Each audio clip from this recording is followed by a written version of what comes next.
I mean, don't get me wrong. I love my wife. I remember our wedding day. Really? My wife has wonderful qualities. I remember our wedding like it was yesterday. We were so happy and young and dumb. And to be honest, my girlfriend, she's cool and all, but she's a little bit like clingy and controlling. I mean, she's not gonna see this, is she? My boyfriend is amazing. I have an app on my phone that I can track him every hour of every day. That's not controlling, is it? Help me. My wife is crazy. I don't want to go home today. Sometimes I just need me time, you know? I need my space. Oh, this is for married couples? I'm still single. Still waiting for Mrs. Right. That's why I downloaded that app, White Right. That's swipe right. Swipe right? Oh man, that's why I've been getting those weird pop-ups then. He used to leave me the sweetest handwritten love notes, and now I have to stand in front of the TV just to get his attention. I mean, I love my TV. Hey, have you ever watched the Detroit Lions in 4K? It's freaking awesome! Go State, go Blue. Get a life. My boyfriend has like a weird fascination with smelling nail polish remover. Now I can face it. Some days I wake up and wonder, where did my life go?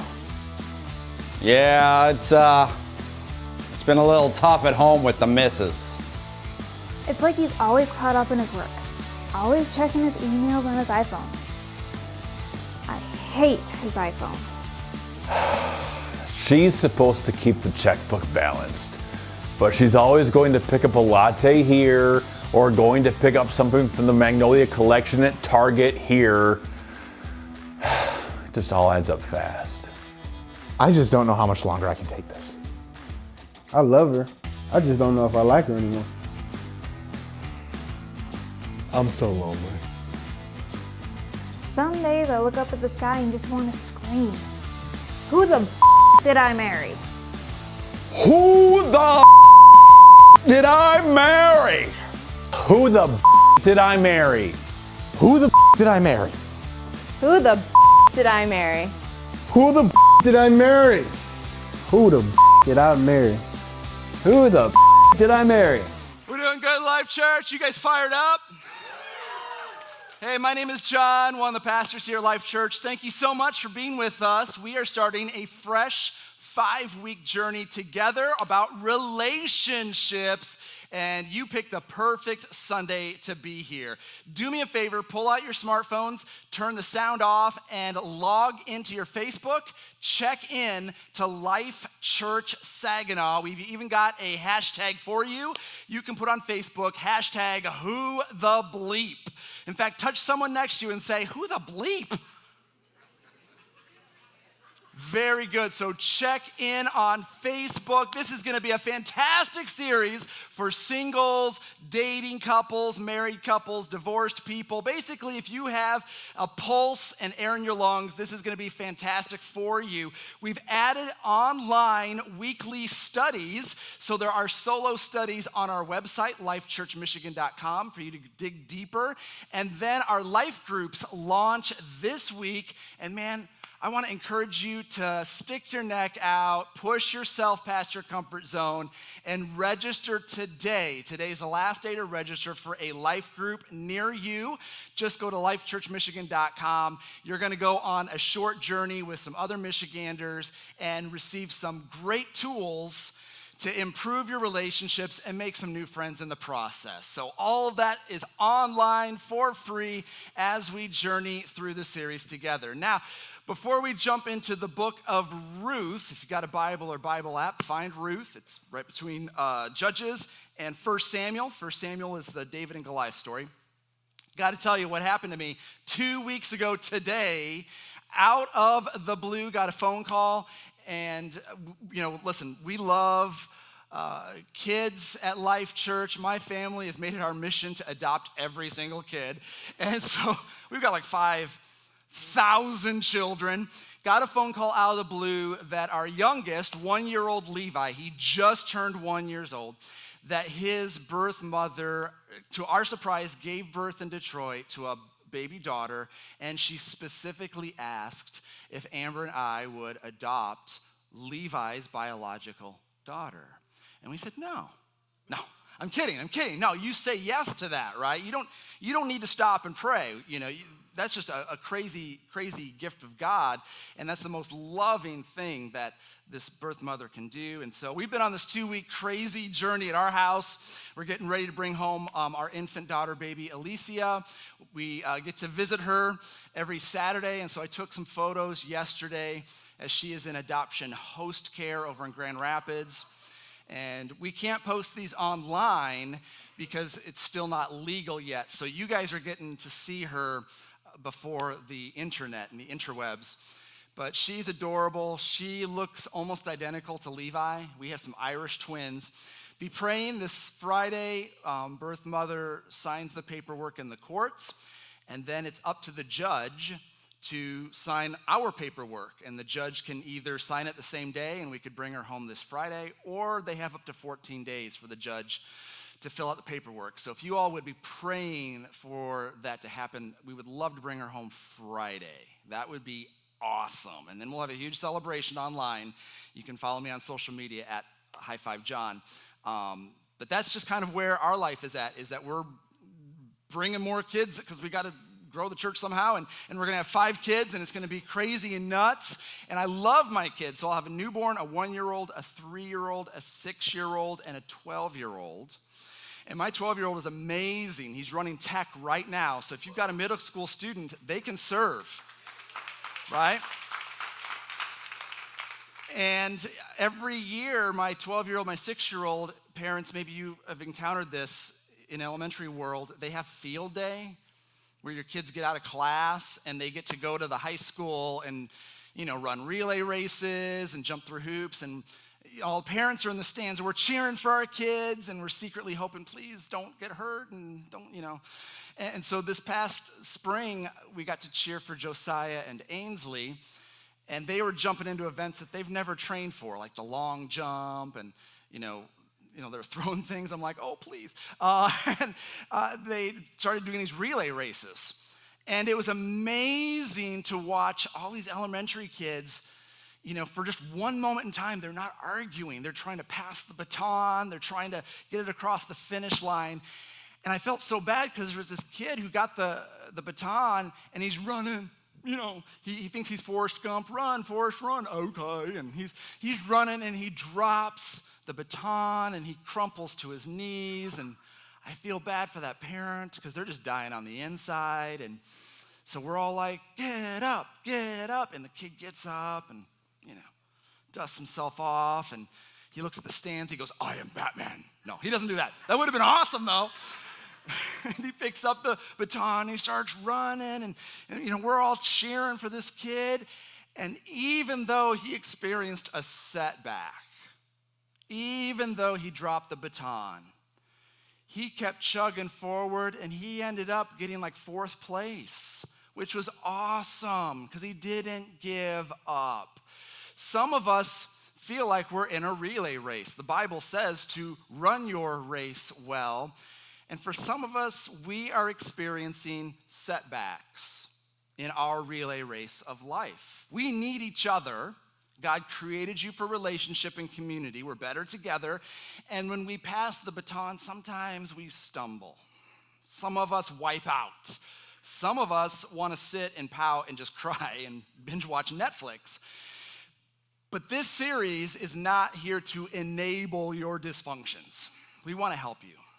We want to encourage you, and we want to give you some insanely practical tips for your relationships, whether you're in a love relationship now, or you've gone through the brokenheartedness of rejection, or maybe you're that single person who needs to stop praying for Mr. Right now and wait for Mr. Right.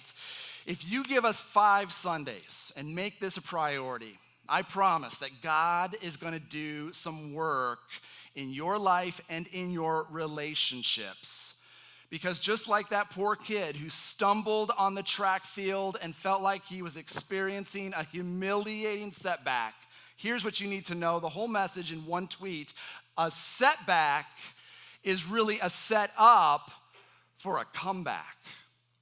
You may be dating, and the person you're dating continues to wound you and toss you aside.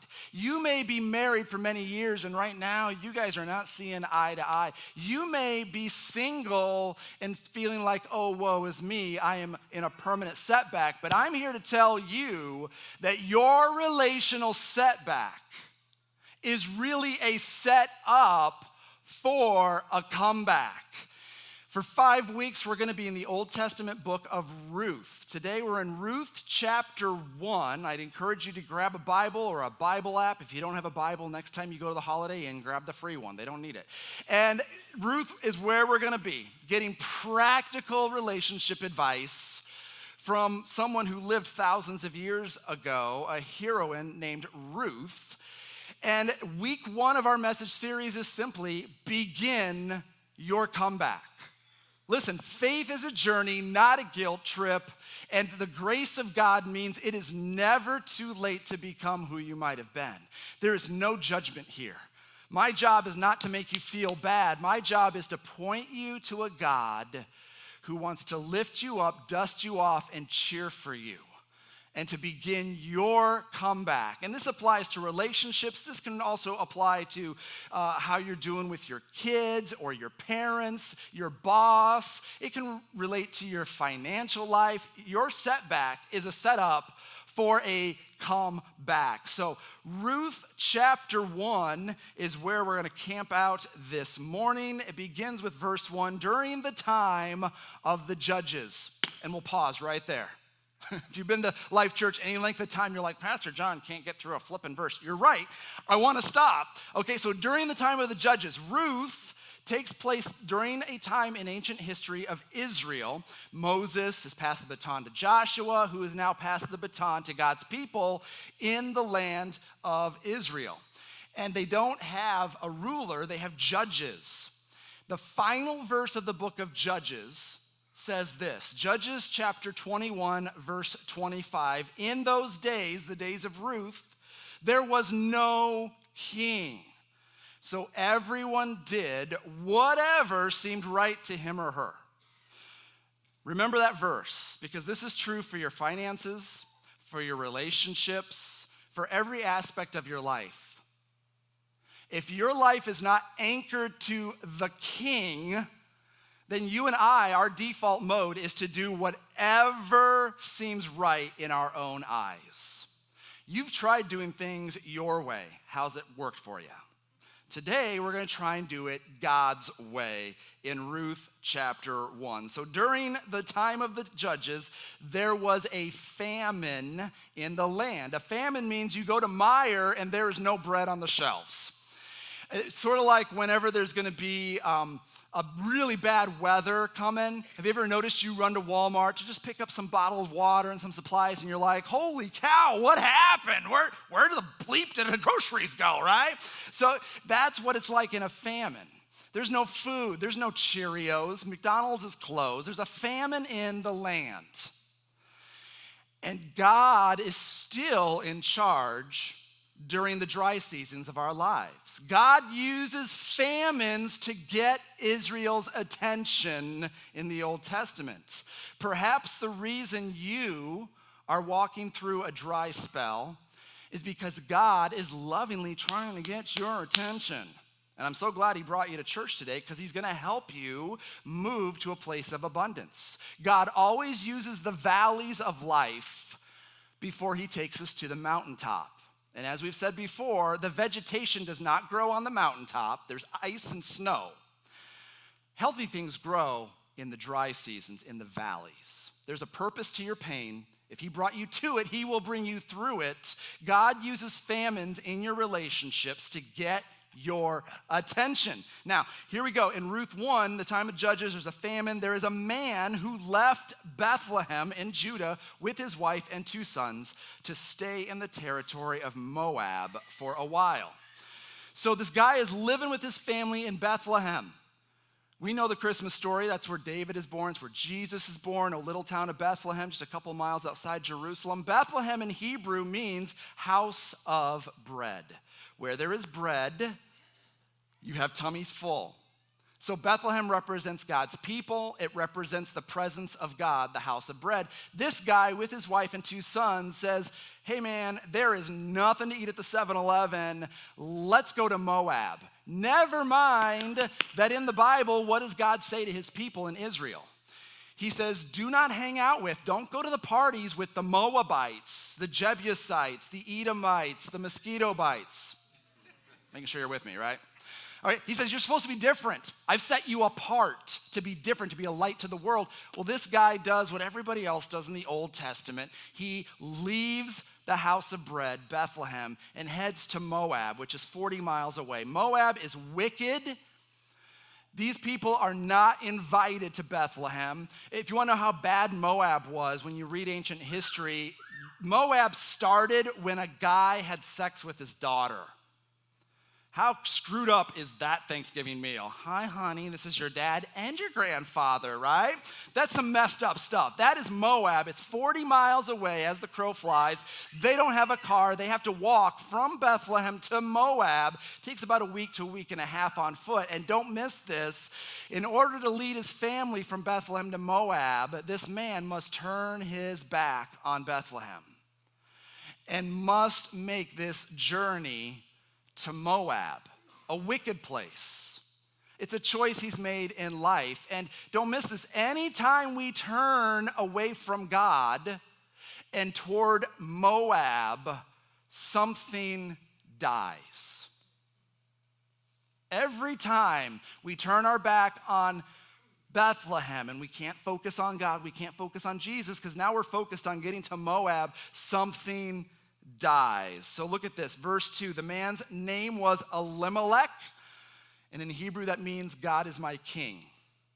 This is funny. The guy whose name is God is my king has turned his back on God, his king, to go his own way.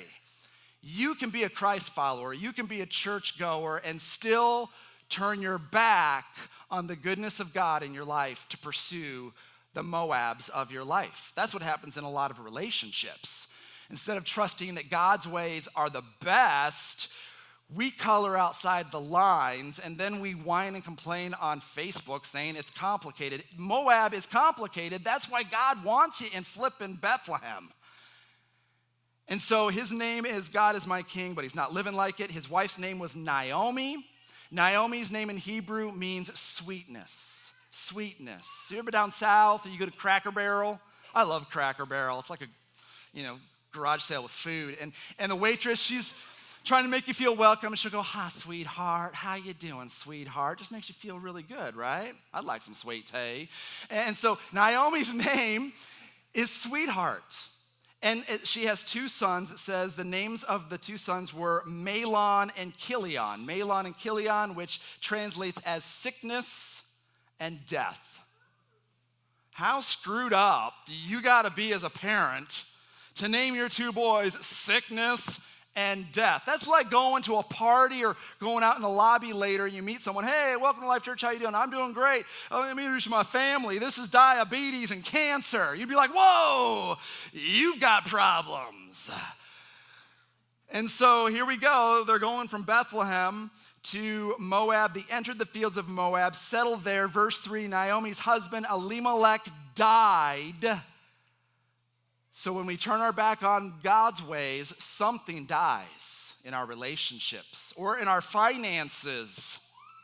If you don't trust God and do it God's way, of course you're going to be over your head in debt, but that's another sermon for another day. So dad is dead, verse 4. Her sons took Moabite women as their wives because, man, they just keep making bad choice after bad choice. When you stray off the path of righteousness, of course you're just going to compound your bad choices. So they marry Moabite women, even though God says don't marry the Moabites. So they marry a woman named Orpah, not Oprah, Orpah, and Ruth. And I always think of the 1985 film classic, The Goonies. Remember, Chunk has that guy who's always saying stuff and he goes, baby Ruth. Verse 5, both Mahlon and Chilion, the two boys who have married, they died, and Naomi was left without her two children, without her husband. She's got two daughters-in-law who are Moabites. When you turn away from God's ways, something will die in your relationship. And this is just to kind of bring everybody onto the same page. We're not making you feel bad. We're just saying, if it's true in God's word, of course it's going to be true in our own lives. Now, how are we going to treat Naomi? She's lost her husband, lost her two sons, has no grandchildren, stuck with two Moabites. And in that day, if you're a widow, you have no money, your reputation is soured, she's in a foreign land away from her whole support system. She's pretty much down in the dumps. Can we all agree that Naomi is experiencing a setback in her life? So she is stuck in this situation. Verse 6, she and her daughters-in-law have to make a decision. What are we going to do here? And some people in church world would look at Naomi, she's lost her husband, her two kids, she's bankrupt, and they'd be like, well, I of course understand all of Naomi's problems. She got what she deserved. She left God, went on the highway to hell, and she deserves what's coming to her. I mean, how often do we do that? Can we just be honest, church people? We watch the news, we get a sound bite, and then we go on Facebook and we vilify that person like we really know what's going on. Oh, they got what's coming to them. Those Democrats, those Republicans. Listen, we can either see people like Naomi with compassion or condemnation. As Christ followers, we get a choice when broken, messy people walk in the doors of Life Church Midland or Life Church Saginaw. Compassion or condemnation, which is going to be more helpful in this situation? Because her life is jacked up. Something has died. She's making bad choices. 10 years passed for Naomi, a decade. And she's on her own, feeling alone. Life stinks. Her sons are dead. Oh, by the way, separate side note, her two sons, sickness and death. You want to know why they died?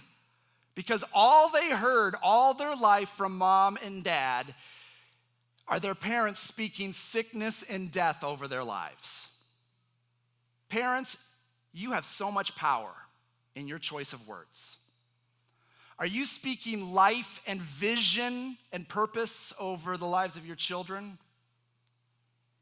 Because no wonder that sickness and dying die. That's another sermon for another day. And so now Naomi's life is completely fallen apart. And the people in Moab are like, well, look at this Hebrew.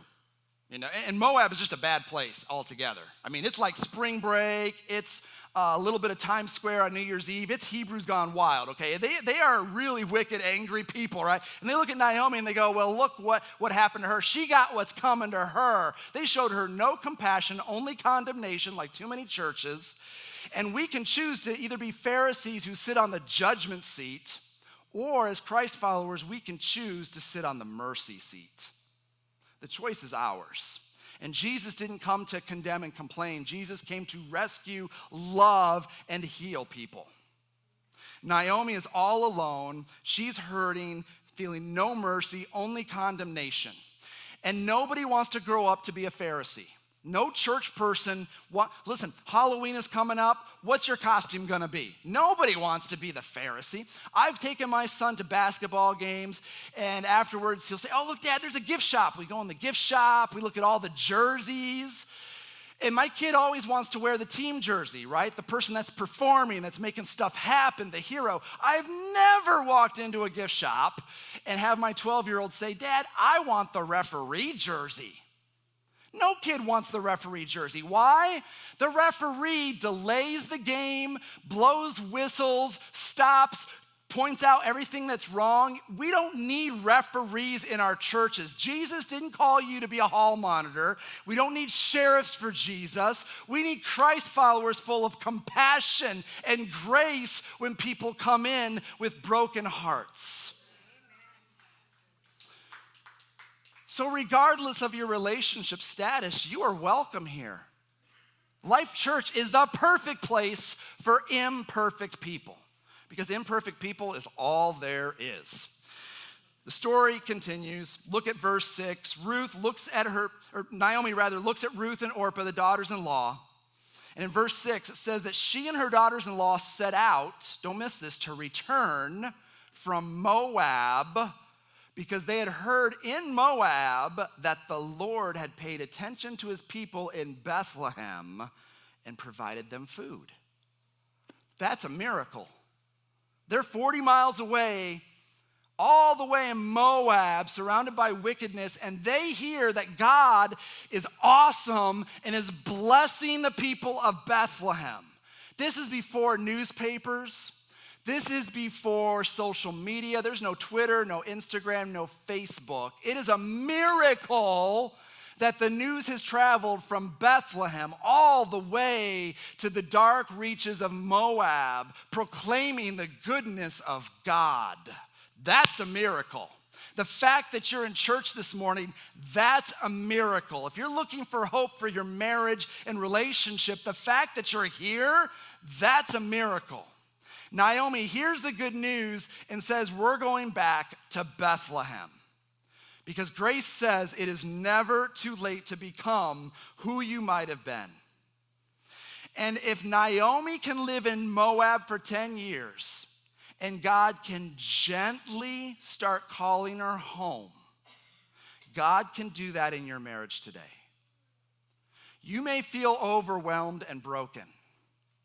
There may be a fight and divisiveness in your relationship. But if God can tenderly reach Naomi after 10 years on the run, God can take any rocky relationship and begin to build something beautiful today. Naomi is still hurting. Verses 11, 12, and 13. She just lays out her heart. She says, listen, Orpah, Ruth, you don't need to go to Bethlehem with me. There is nothing for you. I have no money, no relationships. I've messed up my life. You're best to stay here in Moab, find yourself 2 Moabite guys and get remarried. Because I'm going down a trail of tears, taking the walk of shame back to Bethlehem. My life is full of rejection and bitterness. It's better for you to stay here. And then Orpah and Ruth have a decision to make. They can either stay with their mother-in-law or they can stay where it's comfortable in Moab. Orpah chooses to stay in Moab. It says in Ruth Chapter 1, verse 14, they wept loudly. Orpah kissed her mother-in-law, but Ruth clung to her. So Orpah decides to stay in Moab where things are familiar. Ruth takes a huge leap of faith to stay with Naomi. In your life, you will have Orpahs and Ruths.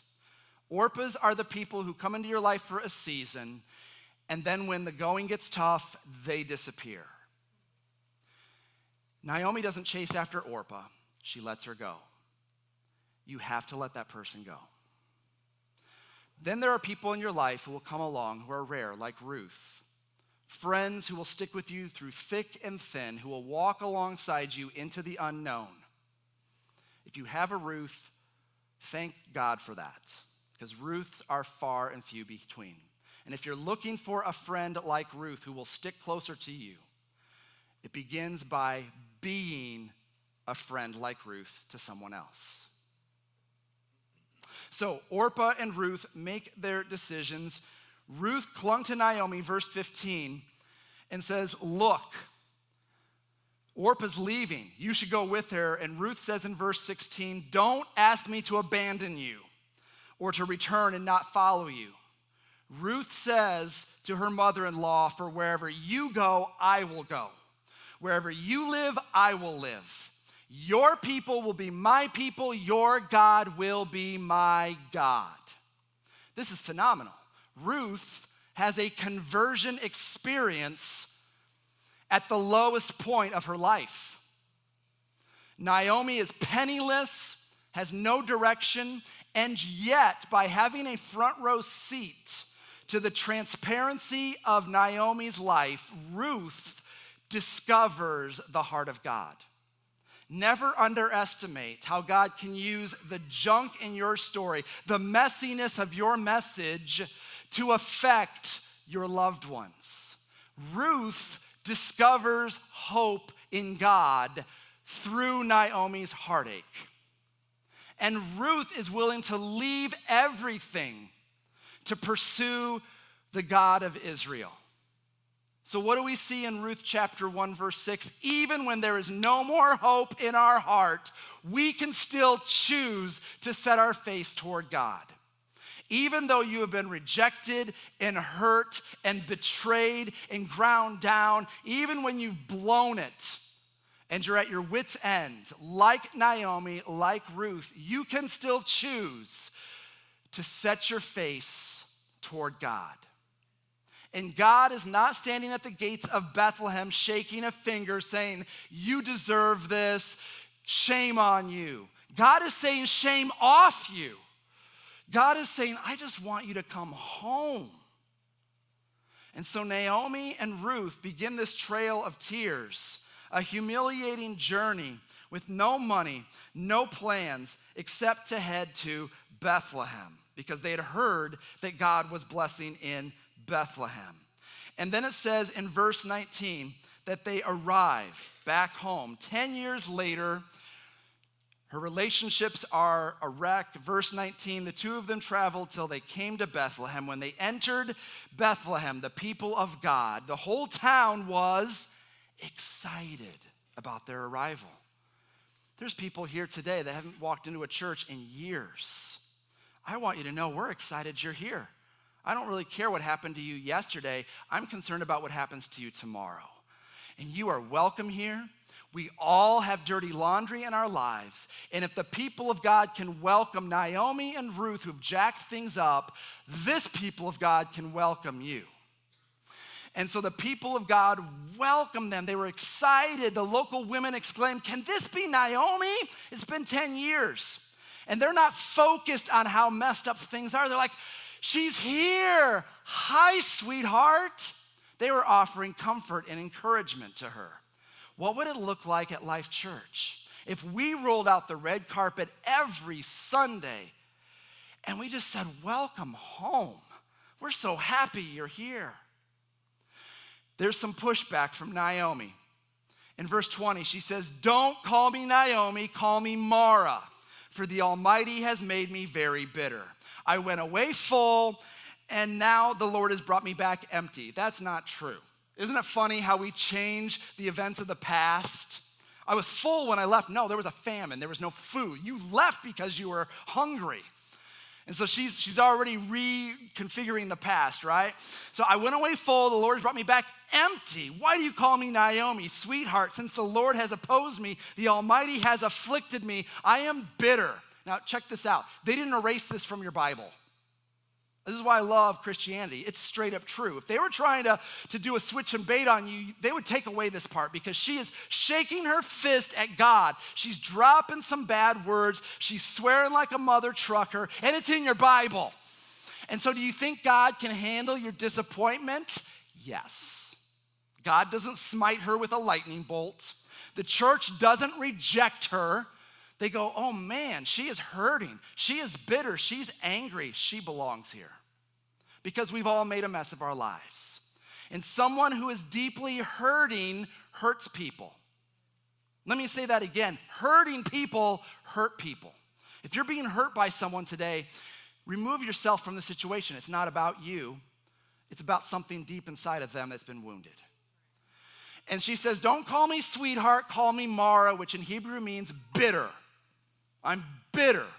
Ever gone to like a 10-year class reunion? Hey, Bob, how you doing? My name's not Bob, it's pissed off. Whoa, Bob, I think you got some issues.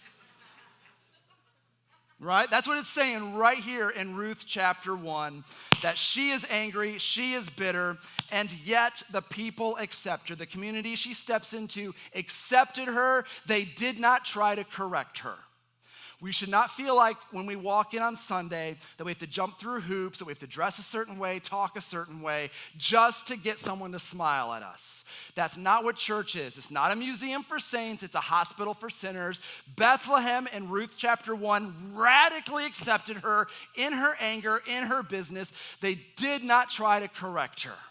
That's the church that I dream of being a part of. And so they accepted Naomi, and don't miss this, they accepted Ruth the Moabite. She's not a church person. She doesn't talk like a church person, doesn't walk like a church person, has never been in a church a day of her life, but they radically accepted Ruth the Moabite. Is your marriage on the rocks?